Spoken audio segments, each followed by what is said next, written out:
Hi. I recently came across a very interesting and at the same time creepy case that happened in the 90s in the USA. This is a story about an elusive serial killer who was nicknamed the I-70 killer. Let's go back to the spring of 1992. At that time, several mysterious murders occurred in several Midwestern states, such as Indiana, Kansas, and Missouri. All the victims were young women who worked in stores located near the I-70 interstate. The killer chose his victims by a certain type. He preferred brunettes with an asthenic physique. It's really alarming, isn't it? The first murder occurred on April 8th, 1992 in Indianapolis. They killed 26-year-old Robin Fuldauer, a manager of the Payless Shoe Source store.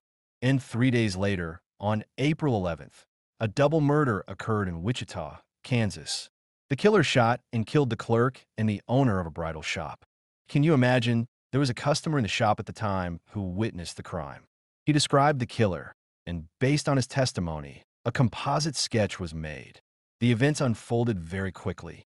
Just a few days later, on April 27th, the killer struck again in Terre Haute, again in a shop. This time, the victim was 40-year-old Michael McCone, the only man among all the victims. This murder was especially strange because investigators suggested that the killer may have mistaken him for a woman due to his appearance. Then, as if they didn't want to stop there, 24-year-old Nancy Kitzmiller was killed in St. Charles on May 4th, and the last confirmed victim, 37-year-old Sarah Blessing, was killed in Raytown on May 7th. The murders took place during the daytime, and despite a large number of witnesses, the killer remained elusive. All the victims were killed with the same .22 caliber pistol, indicating the same hand. After the series of murders in 1992, the investigation continued, but the killer disappeared. Some even began to think that he might be dead. However, in the fall of 1993, several similar crimes occurred in Texas. In Fort Worth, 51-year-old Marion Glasscock was killed, then 22-year-old Amy Vess in Arlington. And finally, 35-year-old Vicky Webb was attacked in Houston.